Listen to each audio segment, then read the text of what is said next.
안녕하세요, 로파행입니다. 요즘 자영업하는 사장님들은 다들 공감하실 겁니다. 하루 12시간 문 열고 영업을 해도 남는 게 없는데요. 하루가 다르게 올라가는 물가에 비싸지는 인건비, 배달 수수료에 사장님들은 갈수록 장사하기 너무 힘든 상황입니다. 요즘 경기가 어떻냐? 이런 질문에 거의 대부분이 장사하기 너무 힘들다고 답하셨는데요. 시작할 때보다 인근 지역에 경쟁 업체가 많이 늘어났습니다. 송년회나 회식 등 각종 행사로 가게가 북적여야 할 시기인 12월에 테이블이 비어 분위기가 싸한 가게들이 많은데요. 비싼 술값에 내 월급은 그대로이니 사장님들에게 더 이상 연말 특수라는 말은 옛말이 되었습니다. 열심히 전단지도 돌리고 서비스도 넣어드리는데 생각보다 주문이 많지 않고 장사가 점점 안 되는 대한민국은 도대체 어떤 상황일까요? 같이 보실까요? 우리나라도 장사 전성기 시절은 존재했습니다. 2000년대부터 2015년 장사가 그나마 잘 되던 시기였는데요. 예전에는 가게만 열어도 손님이 들어왔습니다.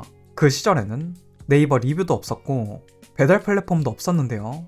점심시간 11시 30분이 되면 골목에도 사람이 많았고 저녁에는 회식 문화 때문에 1차, 2차, 3차까지 주점이 돌아갔습니다. 치킨과 고깃집, 호프집은 평일에도 항상 잘 되었는데요. 하지만 이제는 어떤가요? 고령화에 출산율 최저 수준으로 인구 구조는 급격하게 변화했습니다. 국가 부채는 계속 증가하고 국제 경쟁력이 하락하고 있는데요. 아파트 가격 버블이 정점을 찍으면서 건설사 부도 사태는 역대급이고 상업용 부동산 공실률이 급증하게 되었습니다. 지역 은행들의 부실 채권 증가로 이어졌으며 한국 경제의 성장 동력이었던 아파트 가격 상승은 지속되지 못하고 있는데요.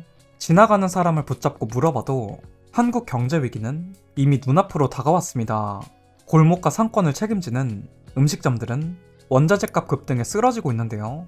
소고기와 돼지고기, 밀, 기름 이렇게 모두 20에서 40% 인상되었습니다. 식당 사장님들은 장사가 잘 돼도 적자인 경우도 있었는데요. 재료값이 매출의 25%였는데 지금은 40% 가까이 된다고 합니다. 거기에 인건비도 많이 올랐는데요.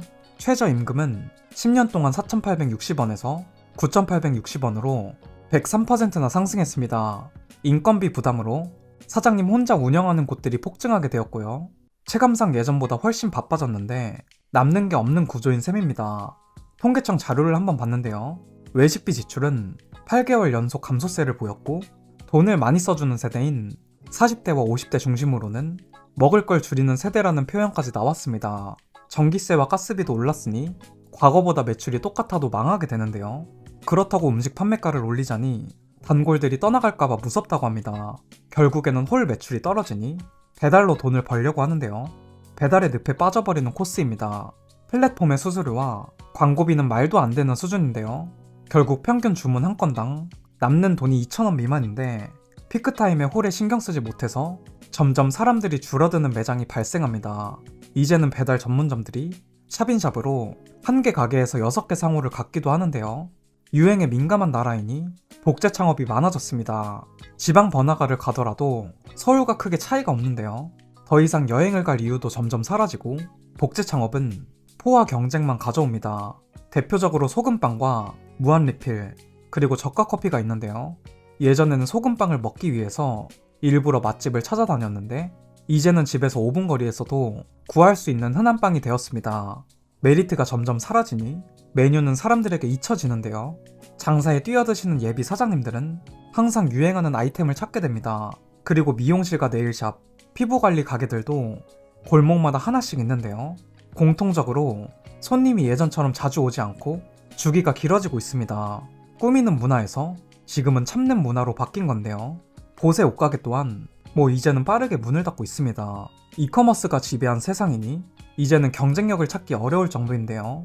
대학가에서 이미 로드샵은 완전히 붕괴가 되었고 저가 공세, 지하상가에서도 줄폐업이 나오고 있습니다. 쿠팡이나 네이버 쇼핑 같은 온라인 대기업이 시장을 독식하면서 일부 자영업자만 돈을 버는 구조로 변했는데요.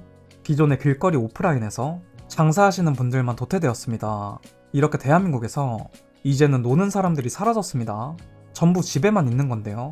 퇴근 후 또는 주말에 나와서 놀아야 상권이 살아납니다. 하지만 이제는 나가서 놀 돈이 없는 분들이 많아졌는데요. 결혼을 한 사람들은 일단 자녀 교육비나 대출금 갚기도 버겁습니다. 결혼을 안 한 사람들은 높은 물가에 돈이 아까워서 안 나가는데요. 이제는 집에서 유튜브나 넷플릭스를 보더라도 시간이 참 빠르게 지나갑니다. 효율성 중심의 문화로 바뀌면서 예전처럼 욜로족들은 찾아보기 어려워졌는데요. 폐업과 퇴사, 실직으로 막막한 가장들은 어떤 일을 할까요? 현재는 대부분이 배달 라이더로 일을 하고 계십니다. 4050 라이더가 최근 2배로 늘었는데요. 이제는 배달 플랫폼을 이용하는 사람들이 줄고 있는데 오히려 라이더는 2배로 늘었다는 겁니다.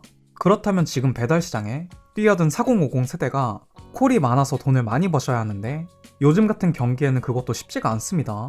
서울시 소상공인 생활백서 자료를 한번 봤습니다. 장사를 준비하시는 사장님들의 창업 준비 기간은 평균 12개월로 나타났는데요. 초기 투자금은 약 1억 원에 달하는 것으로 조사가 되었습니다.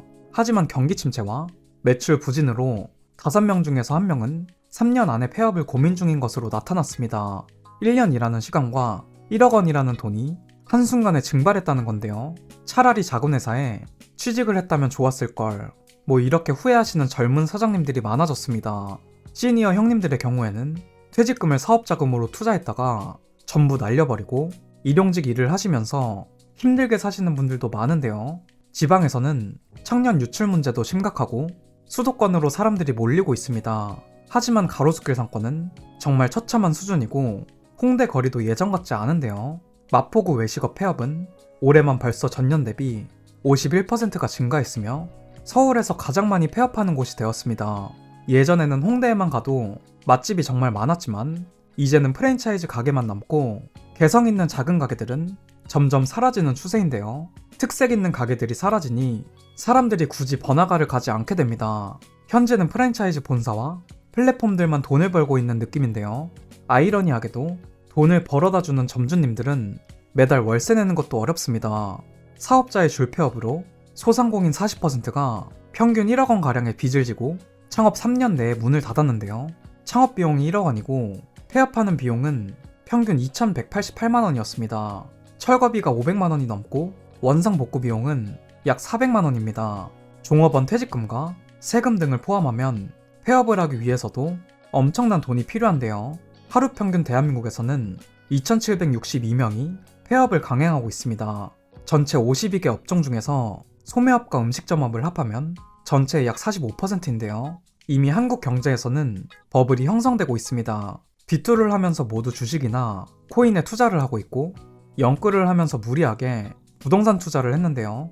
이제는 환율 관리를 못하는 수준까지 내려왔는데 내수 경제 체력은 점점 바닥이 나고 있습니다. 이 시기에 창업을 생각하시고 계시다면 신중하게 결정하셨으면 좋겠습니다. 오늘 제가 준비한 영상의 내용은 여기까지입니다. 재밌게 보셨다면 구독 한번 부탁드리겠습니다. 감사합니다.